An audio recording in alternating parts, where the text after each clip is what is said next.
Alice's Adventures in Wonderland, Chapter 3, A Caucus Race and a Long Tail. They were indeed a queer-looking party that assembled on the bank. The birds with draggled feathers, the animals with their fur clinging close to them, and all dripping wet, cross, and uncomfortable. The first question, of course, was how to get dry again. They had a consultation about this, and after a few minutes it seemed quite natural to Alice to find herself talking familiarly with them, as if she'd known them all her life. Indeed, she had quite a long argument with the Lorry, who at last turned sulky and would only say, "I am older than you, and must know better." And this Alice would not allow, without knowing how old it was. And as the Lorry positively refused to tell its age, there was no more to be said. At last the mouse, who seemed to be a person of authority among them, called out, "Sit down, all of you, and listen to me. I'll soon make you dry enough." They all sat down at once, in a large ring, with the mouse in the middle. Alice kept her eyes anxiously fixed on it, for she felt sure she would catch a bad cold if she did not get dry very soon. "Ahem," said the mouse with an important air. "Are you all ready? This is the driest thing I know." Silence all around. "If you please. William the Conqueror, whose cause was favored by the Pope, was soon submitted to by the English, who wanted leaders, and had been of late much accustomed to usurpation and conquest. Edwin and Morcar, the Earls of Mercia and Northumbria—" "Ugh," said the Lorry with a shiver. "I beg your pardon," said the mouse, frowning but very politely. "Did you speak?" "Not I," said the Lorry hastily. "I thought you did," said the mouse. "I'll proceed. Edwin and Morcar, the Earls of Mercia and Northumbria, declared for him, and even Stigand, the patriarch Archbishop of Canterbury, found it advisable." "Found what?" said the duck. "Found it," the mouse replied rather crossly. "And of course you know what it means." "I know what it means well enough when I find a thing," said the duck. "It's generally a frog or a worm. The question is, what did the Archbishop find?" The mouse did not notice this question, but hurriedly went on. "Found it advisable to go with Edgar Atheling to meet William and offer him the crown. William's conduct at first was moderate, but the insolence of his Normans—" "How are you getting on now, my dear?" it continued, turning to Alice as it spoke. "As wet as ever," said Alice in a melancholy tone. "This doesn't seem to dry me at all." "Well, in that case," said the dodo solemnly, rising to its feet, "I move that this meeting adjourn for the immediate adoption of more energetic remedies." "Speak English," said the eaglet. "I don't even know the meaning of half of those long words. And what's more, I don't believe you do either."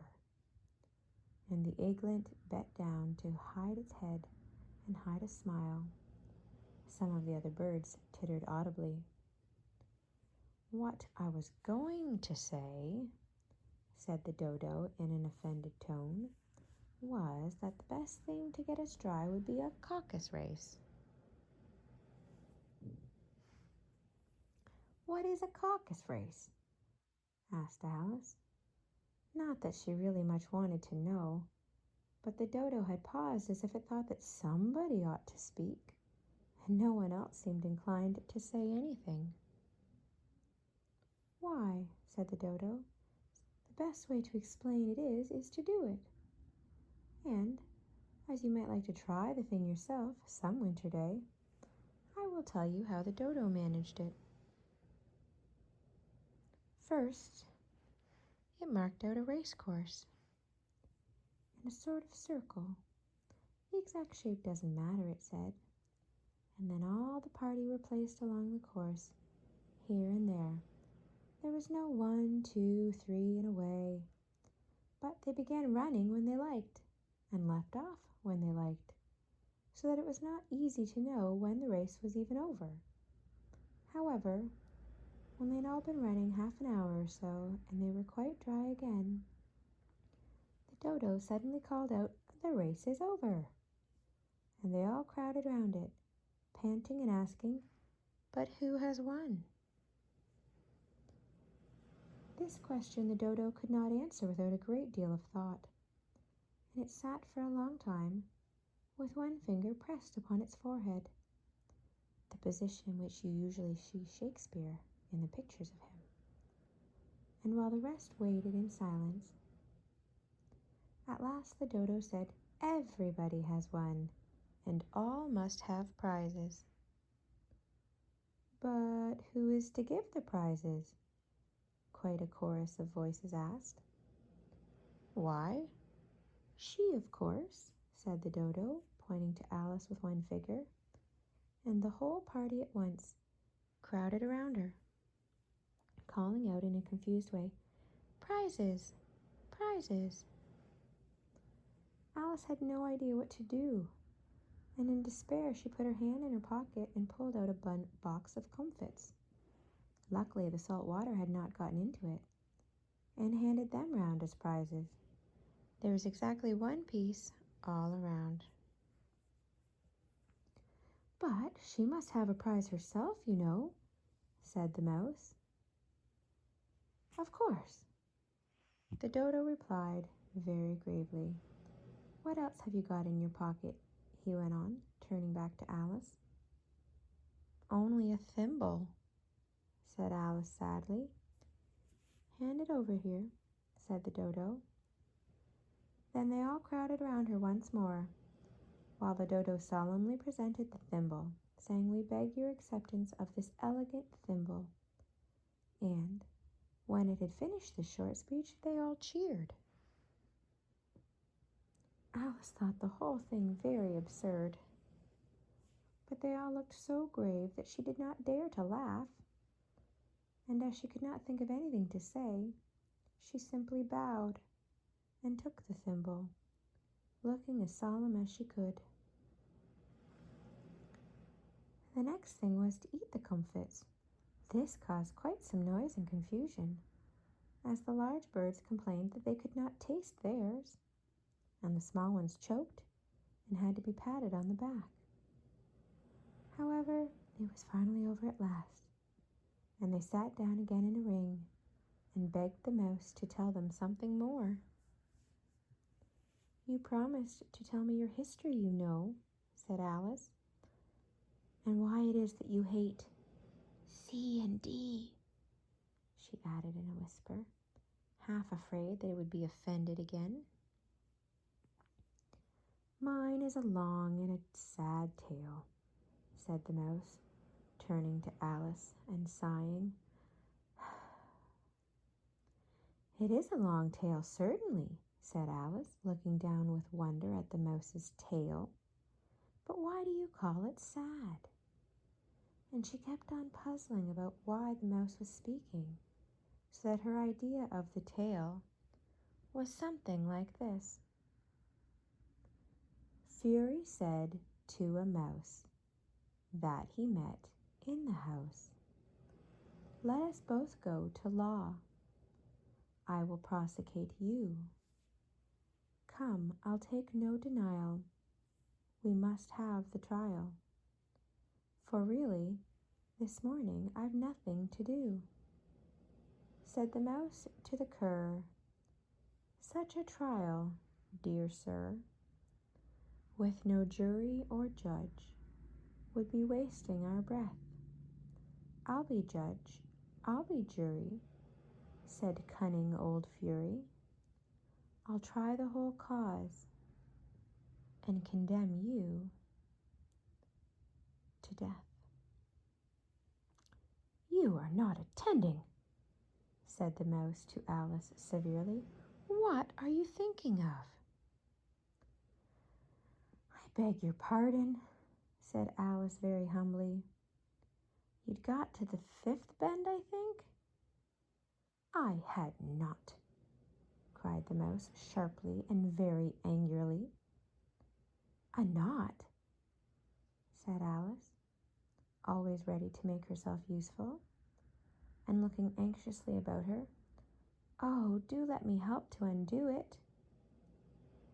"I shall do nothing of the sort," said the mouse, getting up and walking away. "You insult me by talking of such nonsense." "I didn't mean it," pleaded poor Alice, "but you're so easily offended, you know." The mouse only growled in reply.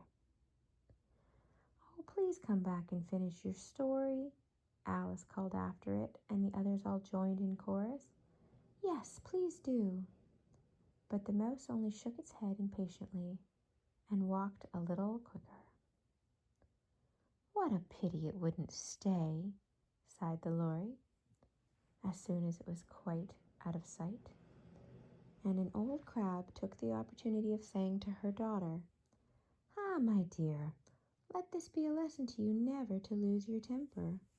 "Hold your tongue, Ma," said the young crab, a little snappishly. "You're enough to try the patience of an oyster."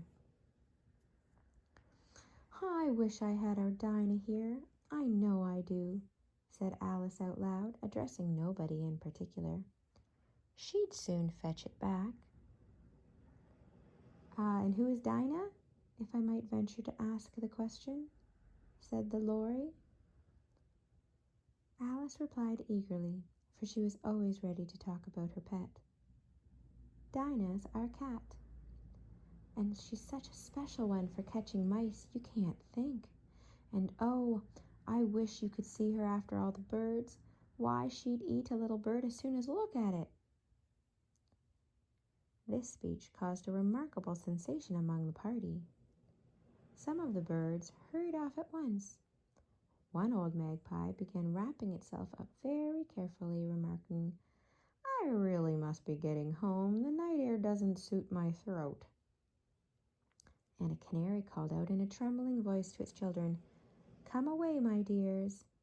It's high time you were all in bed." On various pretexts they all moved off, and Alice was soon left alone. "I wish I hadn't mentioned Dinah," she said to herself in a melancholy tone.